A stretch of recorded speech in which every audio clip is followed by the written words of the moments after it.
Hello everyone, welcome to my YouTube channel ख्वाबों के पंख। आज इस वीडियो में हम आपको सीता माता की कथा सुनाने जा रहे हैं।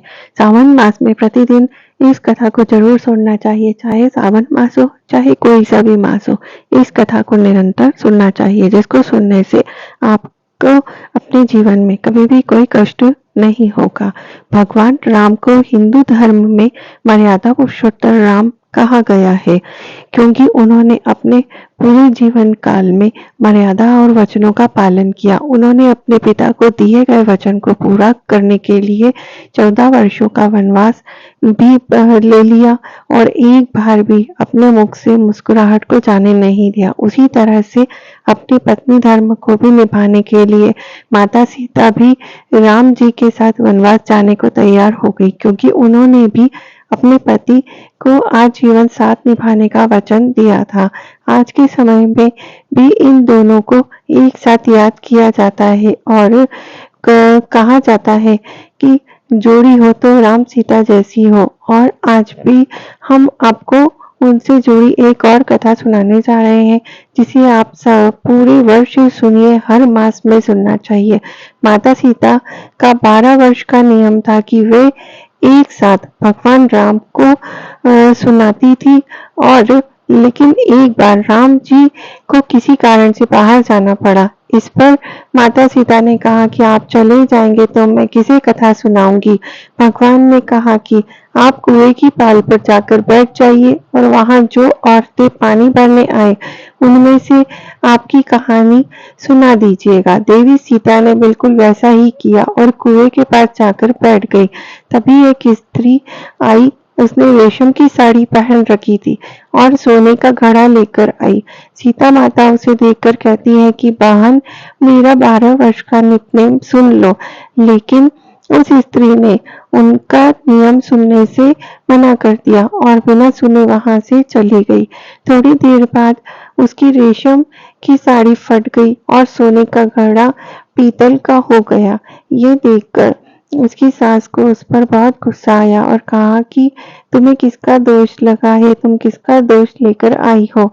सास को उसने पूरी बात बताई, तो सास ने पूरी बात सुनने पर अगले दिन वही साड़ी और घड़ा लेकर उसी कुएं पर सास गई। माता सीता वहीं पर थी और औरत को देखकर देवी ने कहा कि आप मेरी कहानी सुन लीजिए। सास ने कहा, एक बार नहीं 4 बार सुन लूंगी। माता सीता ने अपना नियम सुनाना शुरू किया।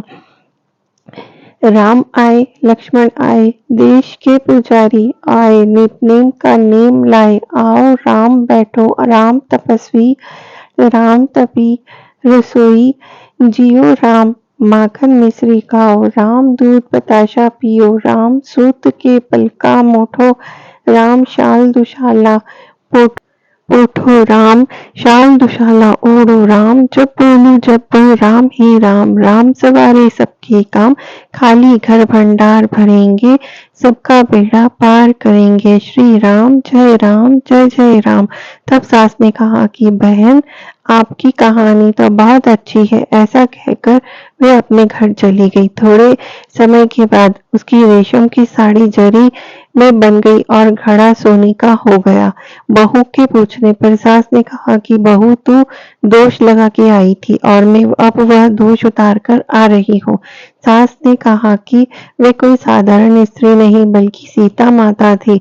वह पुराने से नया कर देती है, वह खाली घर में भंडार भर देती है, वह लक्ष्मी जी का वास घर में कर देती है, आदमी की जो भी इच्छा हो उसे पूरा कर देती है।